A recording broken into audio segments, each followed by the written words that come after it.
Hi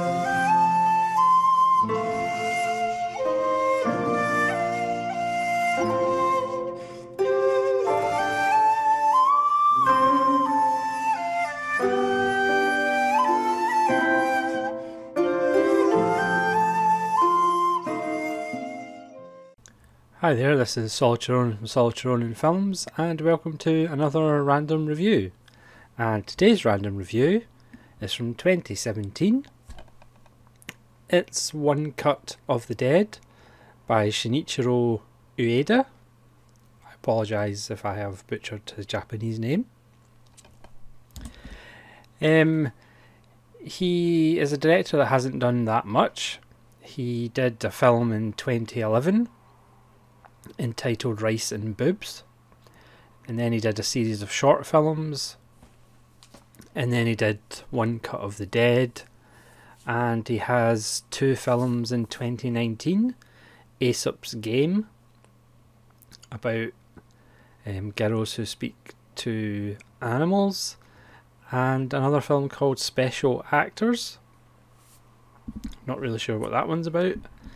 This is low budget. It's 96 minutes long.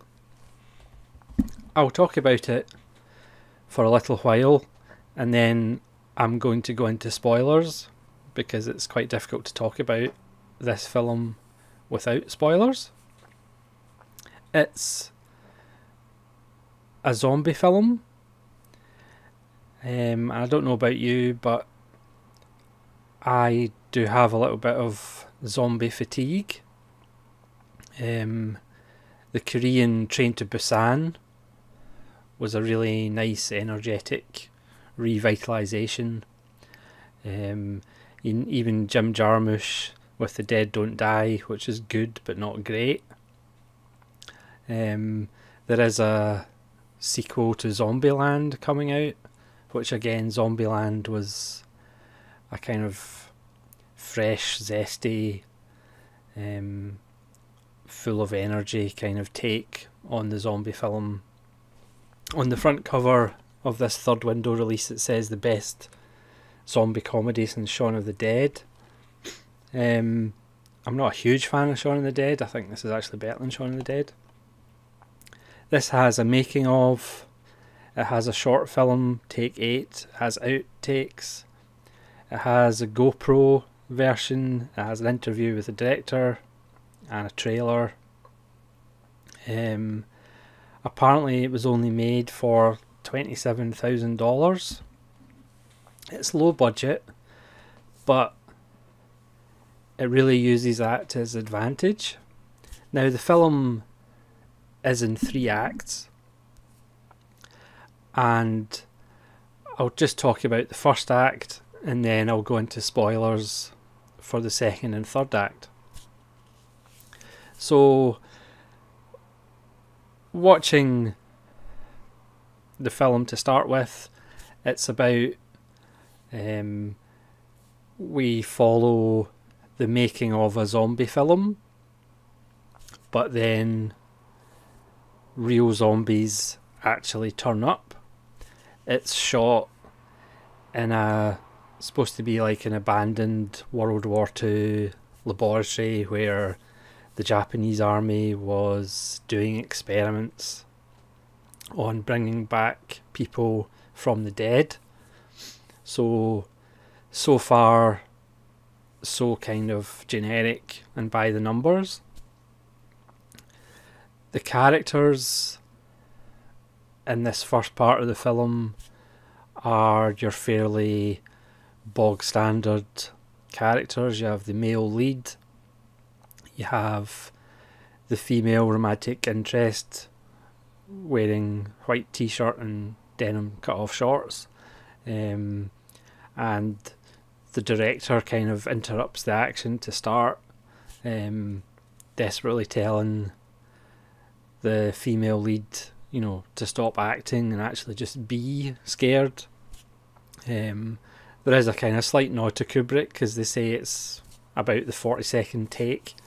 And then we are introduced to the makeup artist, and there's kind of also a couple of cameramen. Now obviously the title of the film is One Cut of the Dead, so this first part of the film is done in one take.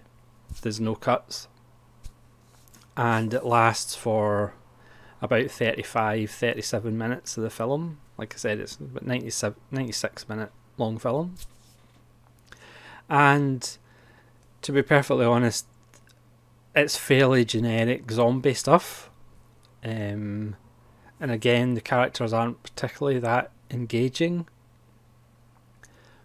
But after this first part of the film, that's when the film for me really takes off, and it is an example of having a small budget but actually using it as an advantage, and the film becomes a really revitalization of the zombie genre, because it becomes something else. Because as we all know, zombie films aren't ever really about the zombies. It's about the human characters and how they react in essentially a new society that's created, a new society which is usually lawless. Because deep down, I think one of the reasons that the zombie genre seems to not die, very much like the corpses, is because we've all thought about, you know, what it would be like in a zombie apocalypse. I think apart from just having the release of, you don't have to go to your work anymore, you don't have to do that 9 to 5 grind, you can just roam the world getting into adventures or something like that, or dying within the first 5 minutes, as a new society is created. So the majority of zombie films kind of form the same pattern, and again it's about the humans and how they react to each other in this new world, with also the threat of having their brains eaten. So,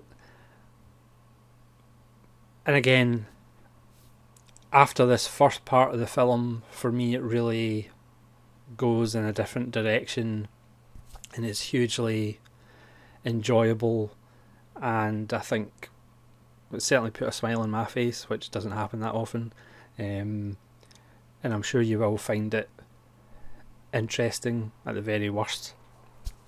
So for those of you who haven't seen the film, I'm now going to talk about spoilers. So if you want to go away and watch the film and come back and watch the rest of the video, or if zombie films aren't your cup of tea and you're never going to watch it anyway, then I'll just start in this spoiler zone. So again, like I said, the first third of the film isn't that engaging. It's only interesting really because of it's all done in one take. There's shaky cam, but then after the 37 minutes we get closing titles, end titles, and then we realise that's the film over, and we go back a month in the past and we follow this filmmaker who is the director from the first part of the film, and he makes adverts. You know, his motto is, if it's cheap then we'll do it, and he is brought in to an office with this new couple of executives who want to do a zombie TV channel, and their pitch is they want somebody to do a live zombie event in one cut, so just in one take, no cuts, live, you know, little or no budget. And of course he immediately thinks they're joking, but they're not joking, so he says, just because he's desperate for work, he'll say he'll do it. So we have this middle section of the film, which is the kind of making of and the casting And so as we see the cast and the technicians, like the DP who has to drink specific water or he gets bottom trouble, we find out the lead actor is a bit of a diva. So as this second part plays itself out, we obviously then have knowledge of the characters that we see in the filmed version, in the first part of the film. And we actually get to know the director and his wife, who used to be an actress, but she takes her roles far too seriously, and their daughter, who is obsessed with the actor who plays the lead. So it turns into this nice little Japanese character study of this family and this director, and how is he going to put together this film live with no cuts. So then we get to the third part of the film, which is the first part of the film, but we see the behind the scenes parts. So for example, there's lots of kind of violence in the first version, but it's kind of off screen.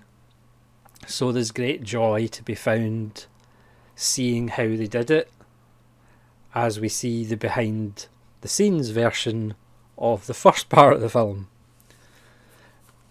I mean, if you are a fan of films about filmmaking and behind the scenes and making of documentaries, the third section of the film will just put a smile on your face. It's funny seeing how they worked out how to do stuff on a low budget, just like the real filmmakers. In the end, it's actually quite a moving little family kind of comedy drama.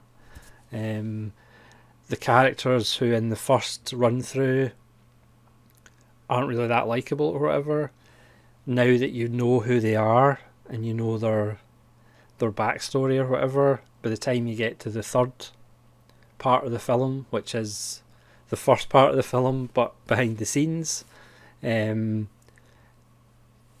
people are endearing, and are kind of, if it ever gets remade by Hollywood, for $60 million, again, they'll just lose the heart of the film, because the film does have a heart, which a lot of zombie films don't have, because they're just about gore and they're just about effects.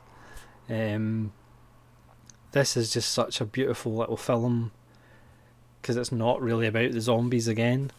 Like I said, the third window release has a making of, so it's kind of the making of the making of the making of.